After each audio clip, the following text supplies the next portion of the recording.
পরীক্ষা দিতে হলে ব্রাহ্মণদের খুলে ফেলতে হবে পইতে, তবেই ঢোকা যাবে পরীক্ষা হলে, দেওয়া যাবে পরীক্ষা। এমন হিন্দু বিরোধী ঘটনা নিয়েই আপাতত তোলপাড় নেট দুনিয়া। কোথায় ঘটলো এই ঘটনা? কেন বারবার এই দেশের বিভিন্ন প্রান্তে এভাবে টার্গেট করা হচ্ছে হিন্দুদের? কেনই বা যত নিয়ম কানুন বাধা নিষেধ শুধুই হিন্দুদের জন্য? এই নিয়ে আজ আমাদের আলোচনা, শেষ পর্যন্ত সঙ্গে থাকবেন। নমস্কার, আমি স্বাতী, মাধ্যম ইউটিউব চ্যানেলের আরো একটি ভিডিওতে আপনাদের স্বাগত জানাই। মহারাষ্ট্র নাসিকের টিসিএস এবং সেখানে যেভাবে ধর্মান্তরণের ঘটনা ঘটতো, মহিলাদের চাপ দিয়ে নানাভাবে ধর্মান্তরিত করা হতো, সেই বিষয়টা নিয়ে তোলপাড় হয়েছিল গোটা দেশ। হাতে গোনা কয়েকদিন আগেরই ঘটনা সেটা।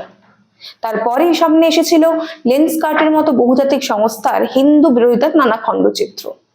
এই দুই ঘটনার পাশাপাশি সামনে উঠে আসছিল আরো বহু কর্পোরেট সংস্থার হিন্দু বিরোধিতার নানা উদাহরণ। সেই নিয়ে আমরা আমাদের চ্যানেলে একাধিক ভিডিও বানিয়েছি। আমি নিজেও আমাদের চ্যানেলে কর্পোরেট জিহাদ নিয়ে একটা ভিডিও বানিয়েছিলাম। আর এবার সামনে এলো শিক্ষাঙ্গনে মানে একাডেমিক ক্ষেত্রে ভয়াবহ হিন্দু ফোবিয়ার নিদর্শন। কোথায় ঘটেছে, কি ঘটনা, বলবো সবটা, মন দিয়ে শুনবেন। শোনার পর আপনাদেরও কপালে চিন্তার ভাঁজ পড়বে।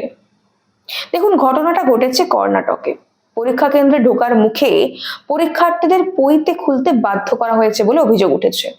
এমনকি পরীক্ষার্থীদের হাতে থাকা এই যে সুতো, সেই সুতোও খুলতে বলা হয়। বেঙ্গালুরুর একটি কলেজে কমন এন্ট্রান্স টেস্ট বা সিইটি পরীক্ষার প্রথম দিনে এমন ঘটনা ঘটেছে বলে জানা যাচ্ছে। অভিযোগ রয়েছে কর্ণাটকের করমঙ্গলা কলেজের অধ্যাপকরা 5 জন ব্রাহ্মণ পড়ুয়াকে পইতে খুলতে বাধ্য করেন। শুধু তাই নয়, অনেক পড়ুয়ার হাতে থাকা লাল হলুদ পবিত্র সুতো কেটে ফেলা হয়।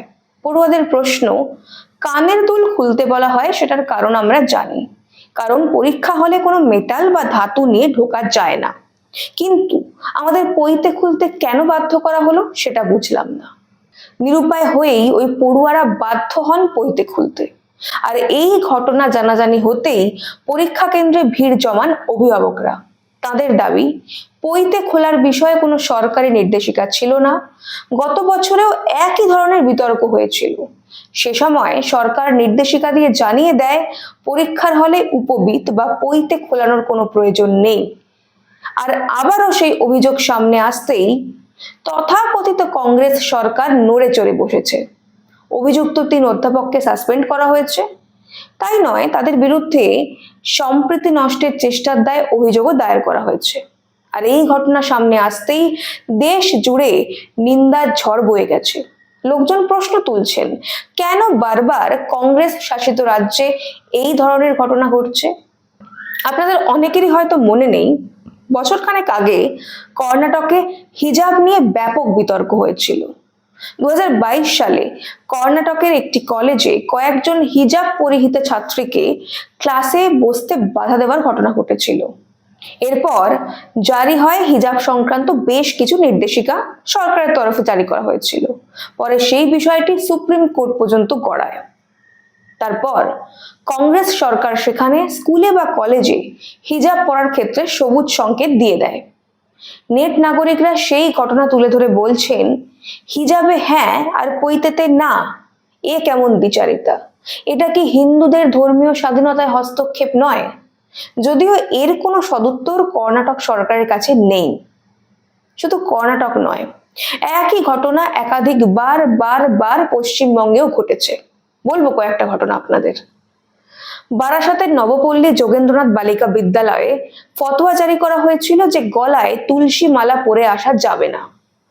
অভিভাবকদের একাংশ অভিযোগ করেছিলেন, স্কুলে কোনো পড়ুয়া তুলসীর মালা পরে আসছে কিনা তা দেখতেন প্রধান শিক্ষিকা ইন্দ্রাণী দত্ত চক্রবর্তী। এমনকি নিজে গেটে দাঁড়িয়ে নজরদারি চালাতেন তিনি।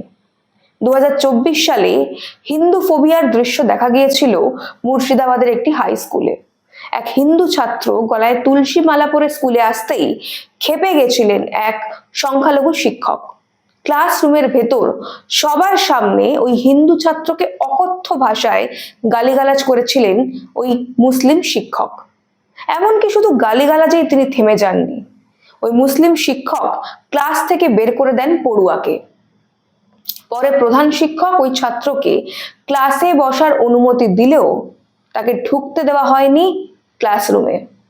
এই ঘটনা ঘটেছিল মুর্শিদাবাদ জেলার শক্তিপুর থানার অন্তর্গত রামনগর হাই স্কুলে।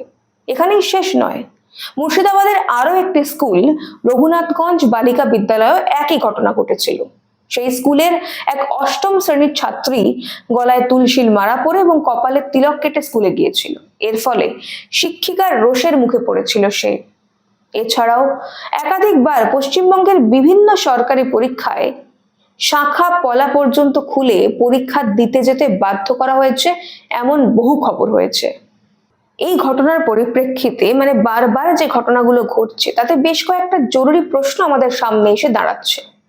দেখুন, শিক্ষা প্রতিষ্ঠান হলো সেই পবিত্র স্থান যেখানে বৈষম্যহীনভাবে জ্ঞান চর্চার কথা বলা হয়, কিন্তু একের পর এক এই ধরনের ঘটনা, তা কর্ণাটকের পৈতেখোলা নির্দেশক কিংবা বাংলার স্কুলে তুলসীর মালা নিয়ে বিতর্ক, এটা একটা গভীর সংকটের ইঙ্গিত দিচ্ছে।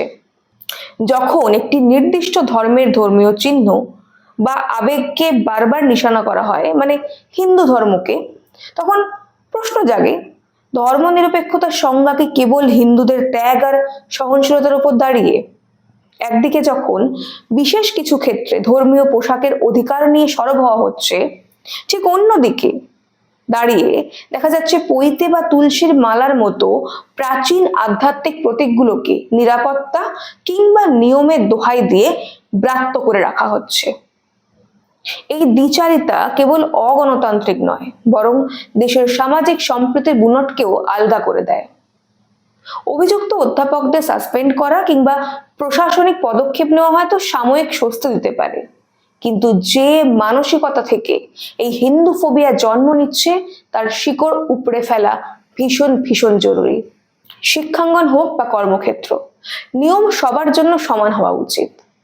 ধর্মীয় স্বাধীনতার সাংবিধানিক অধিকার কোনো নির্দিষ্ট রাজনৈতিক এজেন্ডার বলি যাতে না হয়ে যায়, সেটাই আজ সাধারণ মানুষের দাবি। আজকের এই আলোচনা নিয়ে আপনাদের কি মতামত? আপনারা কি মনে করেন এটি সুপরিকল্পিত কোনো ষড়যন্ত্র, নাকি নিছকই প্রশাসনিক ভুল? জানান আমাদের কমেন্ট করে। আজ এই পর্যন্তই, দেখা হবে পরের একটি ভিডিওতে। ততক্ষণ পর্যন্ত সঙ্গে থাকুন, দেখতে থাকুন মাধ্যম।